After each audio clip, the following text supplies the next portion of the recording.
Shalom saudaraku yang kekasih, dimanapun Anda berada. Puji Tuhan, Tuhan Yesus tetap baik. Ya, malam hari ini kembali kami mau berbincang-bincang dengan saudara kita yang dikasihi Tuhan, yang sudah menerima jalan yang lurus. Dan kita mau mendengarkan ya, kalau sudah di dalam Yesus, pasti juga banyak tantangan-tantangan yang dihadapi ya. Saudara kita nih boleh melalui dengan kuat. Itu semua karena berkat Tuhan. Nah, malam hari ini kita mau berbincang-bincang, mau tanya nih. Bertepatan juga saudara kita kemarin itu merayakan hari Idul Fitri ya, benar, Mbak ya. Benar. Idul Fitri ya, saya ucapkan terlebih dahulu selamat Hari Raya Idul Fitri. Mohon maaf lahir dan batin jikalau kami ada kesalahan. Bagi yang merayakan, selamat lahir baru, hidup kembali dengan kelahiran yang baru, yang dalam arti kita juga harus diperbaharui semuanya. Benar. Ya, akal budi kita, pemikiran kita, semuanya. Benar. Ya, yang dulu misalnya jadi penjahat, sekarang jadi penjahit gitu ya. Yang dulu suka curi-curi harus bertobat juga sebetulnya. Benar. Jadi sebetulnya kelahiran baru itu tidak hanya setahun sekali ya Mbak ya. Benar, seharusnya setiap hari juga. Setiap hari kita harus diperbaharui. Benar. Sebetulnya itu. Dan bagi saudara kita yang sudah merayakannya juga, kami tidak lupa mengucapkan selamat kemenangan yang sudah mereka raih ya. Benar. Selama 1 bulan, kemenangan atas menahan hawa nafsu. Benar. Hawa nafsu lapar, amarah dan sebagainya. Meskipun kadang-kadang kita jumpain juga sih di jalan. Kadang-kadang mereka lagi berpuasa nih, tapi mereka tetap ribut di jalan. Bener. Waduh, sangat disayangkan sekali ya orang-orang yang seperti itu. Tapi kami percaya lewat perbincangan malam hari ini kita semakin tahu gitu makna arti puasa sesungguhnya ya. Dan demikian juga mungkin di dalam hal ini banyak nih khususnya kaum wanita nih Mbak, yang belum mengerti ya fungsinya gitu ya, istilahnya jati dirinya sebagai wanita nih ya. Nah, malam ini saudara, mari kita sama-sama mendengarkan bincang-bincang kami nih bersama yang tidak asing lagi, tamu saya dari jauh ya, Mbak Deborah yang luar biasa ya. Begitu kita mendengar nama Deborah, wow, saudara pasti tidak asing lagi untuk mengenal dia ya. Nah, malam hari ini saya mau tanya nih Mbak. Iya, boleh. Kemarin ini Mbak puasa nggak kira-kiranya? Saya puasa, tapi puasa secara Kristen ya. Sesuai dengan keyakinan saya. Iya, betul. Sebetulnya saya mewakili di luar sana ya. Kadangkala saya ini berpuasa, tapi saya sendiri nggak tahu tujuan puasa saya gitu. Saya pernah suatu saat menjumpai seseorang kebetulan di daerah Mangga 2 gitu. Dia tanya dengan saya hal tentang berpuasa. Ya tentunya berpuasa dalam hal ini di Kristen berbeda. Benar. Ya kan, dengan puasa dengan saudara kita ya. Jadi saya jelaskan secara kerohanian di Kristen hal berpuasa itu. Dan sebetulnya berpuasa di dalam kekristenan itu kami tidak dibatasi ya. Benar. Terserah ya. Mau puasanya mau Senin Kemis, mau puasanya dari pagi sampai sore. Benar. Nah, ya banyak hal yang saya sudah terangkan untuk tentang kerohanian Kristen. Benar. Gitu. Tapi menurut Mbak Deborah gimana nih kalau hal puasa yang saudara kita lakukan kemarin? Gini, kalau menurut pandangan saya ya, saudara-saudara ya, kalau puasa di kami dulu, karena saya kan dari seberang ya, itu memang puasa Ramadan itu adalah wajib. Nah, itu kan juga termasuk hukum itu juga kan. Nah, di dalam Islam haji menjalankan ibadah puasa kan itu kan. Nah, puasa itu wajib. Nah, kalau kita perempuan kan biasanya ada istilah datang bulan. Nah, datang bulan itu kita harus berhenti puasa, tapi harus membayarnya setelah Lebaran. Bayarnya dengan apa tuh? Ya puasa juga. Kalau tidak dengan puasa harus memberi makan ke orang itu berapa gitu kan, ada jumlahnya kan, ada ukurannya. Nah, di situ kita harus membayar. Kalau nanti sampai puasa depan kok kita belum bayar, itu berarti dia harus 2 kali lipat membayarnya. Waduh, gitu. banyak sekali ya. Nah, tapi kalau kita mau membayar dengan mengasih itu ganti secara beras atau uang kan namanya ekonomi seseorang kan beda-beda. Nah, itu mereka harus membayarnya secara berpuasa juga. Kalau sampai puasa depan belum bisa, ya harus 2 kali lipat. Seperti yang Mama tadi bilang, kalau kok sama ya, orang Kristen juga puasa, barangkali jiplak dari orang Islam. Tidak. Puasa di Kristen adalah kita memang harus berpuasa juga. Walaupun gak harus wajib 1 bulan, tidak. Kan gitu kan. Kita fleksibel ya, fleksibel. Bebas. Walaupun di Alkitab ada puasa 40 hari, ya kan. Karena apa sih gunanya puasa kalau di Kristen kan? Karena untuk apa? Memberi makan rohani kita. Kan gitu kan, roh kita harus diberi makan dengan cara berpuasa, membaca Alkitab, menjalankan firman Tuhan. Betul. Tapi kalau di Islam puasanya beda. Mereka adalah wajib berpuasa.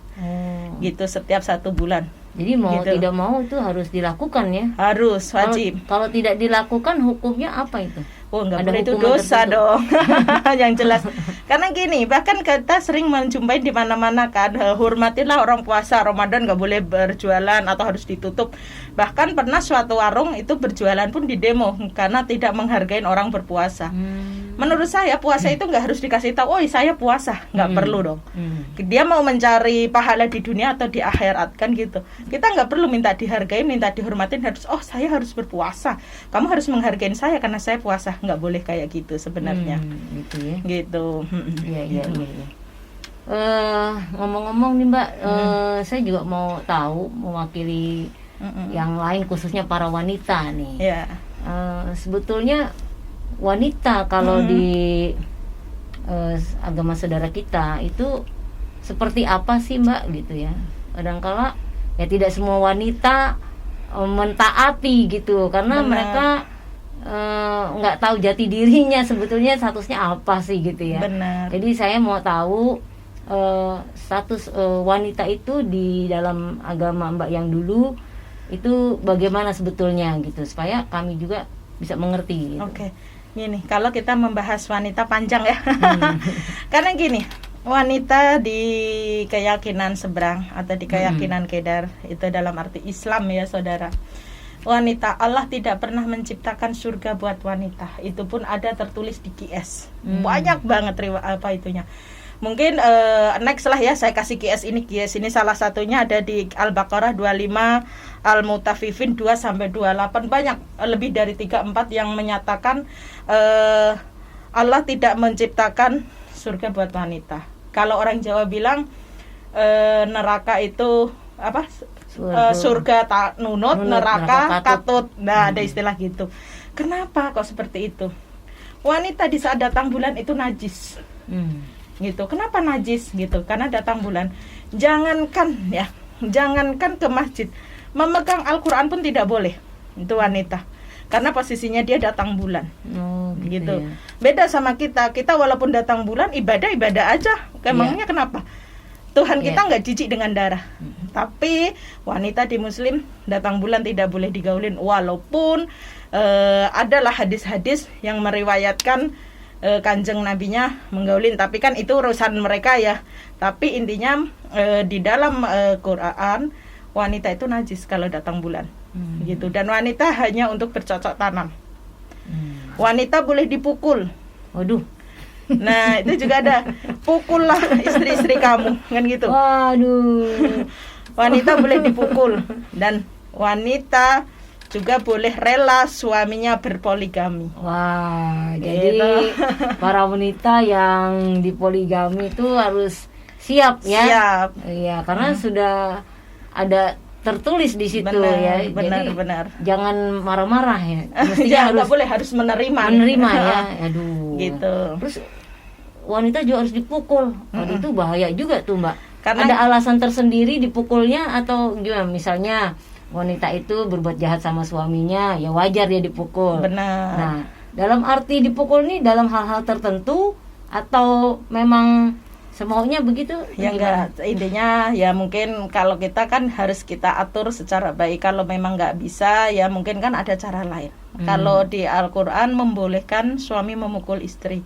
kalau tidak bisa dididik. Oh, Apakah dengan gitu. pukulan bisa menyelesaikan? Iya, Tidak. iya. Gitu. Dengan kekerasan apa bisa menyelesaikan? Yang jelas tidak. Iya, Kan gitu kan? betul. Kita harus sebagai kewajiban seorang suami harus mendidik istri. Tapi tidak harus dengan cara dipukul. Iya. Kan gitu kan? Dibelai dong, harus dibelai, kalau dikasih beli nanti sayang. isyarat nanti. Tapi gini, bahkan kenapa sekarang di Indonesia ada istilah perlindungan wanita dan anak? Ya karena seringkali terdapat KDRT. Pasti mereka akan berdalil, kan di Al-Quran pun membolehkan suami memukul istrinya. Nah, di situ makanya sekarang di Indonesia ada istilah perlindungan wanita dan perempuan dan anak, ya karena di situ gitu, karena wanita memang tidak boleh dipukul. Tapi di KS pun membolehkan wanita dipukul gitu. Dan wanita, Allah juga tidak Allah bilang wanita derajatnya lebih rendah daripada laki-laki. Gitu. Jadi memang wanita harus tunduk gitu. Suami mau poligami, ya silahkan. Bisa apa? Selalu berdalil itu sunnah Rasul. Sekarang saya mau tanya, wanita mana yang mau suaminya dibagi sama wanita lain? Kalau mereka bilang itu karena ajaran kami, karena kami ingin nyari pahala, saya bilang bohong. Kalau mereka ikhlas dari hati, pasti ada rasa sakit. Iya. Gitu. Ya istilahnya uang 1.000 dibagi 4 Ya. atau dibagi 2 lah, Ya, sedikit benar. dong dapatnya. Benar. Ya kan? Gitu. Ya menurut Mbak Deborah, ketentuan-ketentuan apa sih yang harus dijalankan seorang wanita nih kodratnya gitu? Apakah dia harus tunduk terus sama suami atau memang hal-hal yang tertentu lah dia harus tunduk gitu? Itu maksudnya gimana itu? Secara kita ya, secara zaman sekarang, kodrat wanita, kewajiban wanita itu cuma 3. Datang bulan, melahirkan, dan menyusuin. Kalau untuk kerjaan rumah tangga, suami kan bisa membantu. Iya. Namanya berumah tangga, namanya bersuami, itu harus saling melengkapin. Iya, iya. Di saat istrinya sibuk, capek, nggak ada salahnya kan suami membantu nyuci. Nggak ada salahnya suami membantu itu. Tapi yang sesuatu yang tidak bisa digantikan orang lain, kodrat wanita itu cuma 3. Menyusuin, melahirkan, sama datang bulan. Apa bisa itu digantikan? Nanti kalau laki-laki menyusui gimana? Nah, cuman itu kodrat wanita yang memang nggak bisa digantikan dan nggak bisa diganti gitu. Tapi kalau untuk pekerjaan rumah, tunduk seperti apa? Kita nggak boleh tunduk ke siapapun kecuali sama Tuhan. Tapi kita tahu cara menghargai suami. Kalau seorang suami mau dihargain, kita lihat suami itu jadi pimpinan yang baik tidak buat kita. Kalau suami kita KDRT, apa kita harus menghargain? Kalau suami kita berpoligami sana sini, kawin sana sini, apa kita harus menghargain? Apakah kita sebagai seorang perempuan tidak bisa bersuara? Nggak bisa. Kita harus menyuarakan, kan gitu. Iya. Makanya banyaklah ya perempuan-perempuan dari saudara kita dari seberang itu banyak yang tertekan. Saya harus mau begini, saya harus, suami saya berpoligami, saya harus rela. Suami saya harus begini, saya harus rela. Sudahlah, lepaskanlah apa yang kalian ada di hati. Ucapkanlah, kan gitu kan. Saya tidak mau lo begini. Gitu. Kita berhak merdeka, kita berhak menyuarakan hati isi seorang perempuan. Gitu. Karena pada dasarnya tidak ada istilah perempuan di bawah laki-laki, tidak ada. Semua sama, kita sama-sama ciptaan Tuhan. Kalau Tuhan menciptakan kita sama, ya kenapa kita harus dibedakan derajatnya? Iya. Kenapa nggak disamakan saja? Gitu. Apakah Tuhan mereka sama Tuhan perempuan sama Tuhan laki-laki berbeda? Di balik kesuksesan seorang suami ada perempuan hebat di belakangnya. Kan gitu. Iya. Sebajingan apapun laki-laki, kalau perempuan di belakangnya itu sabar baik, rumah tangga itu akan berhasil. Tapi sebaik apapun laki-laki, kalau perempuan itu bejat, rumah tangga itu tidak akan pernah terjadi. Iya. Karena tokoh utamanya wanita ya. Wanita Benar. kalau di kita ini tiang doanya suami. Benar. Tiang doa rumah tangga, tiang doa anak-anak juga. Benar. Ya kan? Jadi kalau kita sendiri sudah tidak baik, ya bagaimana kita akan mendoakan suami kita yang baik, ya benar, kan? benar. Makanya dari itu selalu saya bilang, ayolah wanita di luar sana, suarakanlah kalian. Kalau tidak ada istilah kamu derajatnya di bawah laki-laki.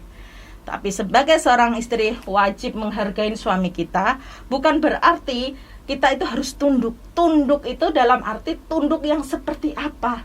Kan gitu ya. Betul. Tunduk itu tunduk seperti apa? Apa dengan tunduk suami kita berpoligami boleh? Dengan tunduk kita dianiaya boleh? Tidak.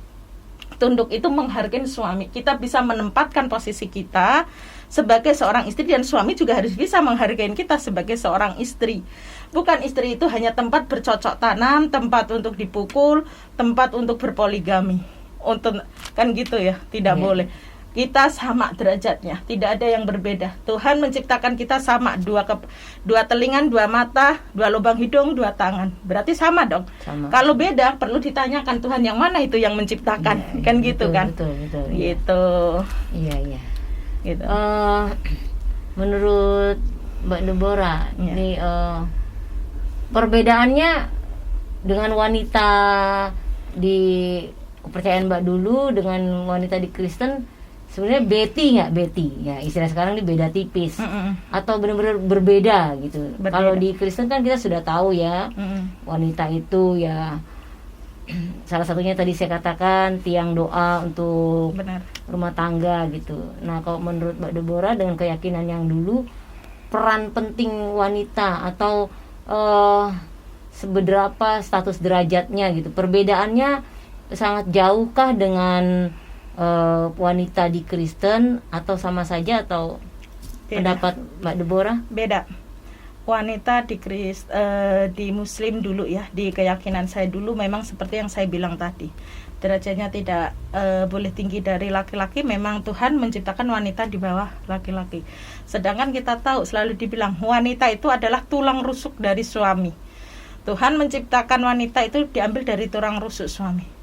Berarti harus sama dong. Kita itu, wanita itu adalah bagian dari suami. Tapi kenapa harus dibedakan derajatnya? Kenapa? Mengapa? Ada apa? Nah, itu perlu dipelajarin juga nantinya lebih lanjutnya ya. Nah, dan kita harus ada istilah najis.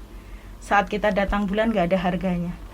Dalam arti, jangankan ke masjid, menyentuh Al-Quran aja tidak boleh, itu najis. Itu perempuan, gitu kan. Dan kita harus benar-benar tunduk sama laki-laki. Dalam arti tunduk dari suami kita sendiri, gitu kan. Kita harus tunduk dengan suami, dan kita harus benar-benar menerima konsekuensi bagaimanapun kalau suami kita mampu untuk berpoligami. Berarti harus benar-benar menyiapkan hati kita. Dan kita sebagai seorang istri boleh dicerai, gitu. Tidak ada di sana nggak boleh dicerai. Beda dengan keyakinan. Jadi kalau tidak satu kali, dua kali nggak bisa, atau merasa mungkin udah bosan, bahkan ustadz atau ulama pun menceraikan istrinya udah hal yang wajar. Gitu ya. Bukan hal yang tabu. Tapi kalau di Kristen, apa yang sudah dipersatukan oleh Tuhan Allah tidak akan bisa diceraikan atau dipisahkan oleh manusia. Untung Mbak Deborah sudah di dalam Yesus. Amin, haleluya. Gitu. Jadi satu seumur hidup ya. Benar. Dan di tengah-tengah jalan kalau bosan nggak boleh ganti lagi. Nggak boleh. Ya. Gitu. Mau kita badan tambah lebar, benar. Ya suami tambah botak, benar. Harus kita tetap cintai, harus tetap kita sayangi, ya kita kasihi, karena hukum kasih itu di Kristen harus betul-betul nyata. Benar. Ya. Kalau kita sudah menerima Tuhan Yesus sebagai Tuhan dan Juru Selamat, kita sudah ditebus dengan darahnya yang mahal, ya, otomatis kita harus mengikuti apa yang Tuhan ajarkan. Benar. Ya. Karena cerminan kita adalah Tuhan Yesus. Jadi kalau Tuhan ajarkan pernikahan satu seumur hidup, ya itulah Kristen. Benar. Satu kali menikah seumur hidup, kecuali maut yang memisahkan. Benar. Ya, jadi kemungkinan wanita-wanita yang selama ini bertanya-tanya, ya, lewat tayangan ini biarlah kita semua semakin mengerti fungsi, faedah, dan status kita yang sesungguhnya, ya. Jadi bagi para wanita juga harus menghormati Intinya saling menghormati, menghargai, dan apa yang menjadi kewajiban kita sebagai seorang wanita, kerjakanlah dengan tunduk dan taat akan Tuhan. Benar. Ya. Mbak Deborah, waktu Mbak Deborah ini mengalami aniaya gitu ya, baik itu dari suami mungkin atau dari orang lain, pernah nggak terbesit di hati Mbak Deborah ingin membalas gitu istilahnya kepada orang-orang yang sudah menyakiti Mbak? Oke, ini saya tambah kesaksian saya sedikit ya. Boleh. Di awal Babe Junaidi meninggal, malamnya itu saya ada mau bunuh diri. Wow. Dimana saya dianiaya, ya kan, sama orang yang paling gue sayangin, orang yang paling ku kasihin. Ya, saya berharap orang itu menjadi penopang saya di saat saya sedih, tapi malah sebaliknya. Saya baru baca Alkitab, dia memukul saya, darah semua gitu. Nah, baunya baru meninggal malamnya itu kejadiannya. Saya bingung. Kalau saya pulang, saya dibilang, kamu jangan pernah pulang. Kalau kamu pulang, bukan pulang ke kampung kamu, tapi ke kuburan. Saya terintimidasi mungkin dengan konten-konten saya kan, sama kadrun-kadrun dari seberang mungkin tidak sukalah apa yang saya bawakan. Kebenaran itu tidak gampang diterima. Kebenaran itu pasti akan ditolak. Seperti Tuhan Yesus datang, padahal kolong langit milik siapa, beliau pun ditolak. Untuk menaruh kepalanya pun dia tidak ada untuk beristirahat, ya kan? Begitu pula kami. Orang yang menerima Tuhan Yesus, orang yang menjadi murid Tuhan Yesus akan diperlakukan sama dengan Tuhan Yesus. Saya bingung mau pulang, apa saya kembali ke keyakinan saya yang dulu, atau saya mati, atau saya mempertahankan keyakinan saya yang sekarang. Itu yang saya alami. Waktu itu saya bingung. Saya biasanya pernah kan waktu itu WA Babe waktu itu. Babe selalu bilang, sabar ya Siti, nanti Tuhan kasih jawaban. Itu saya ingat. Babe meninggal, saya berpikir, kenapa nggak saya aja yang menggantiin Babe? Karena posisi saya memang, saya udah mau bunuh diri. Saya pengen minum racun waktu itu.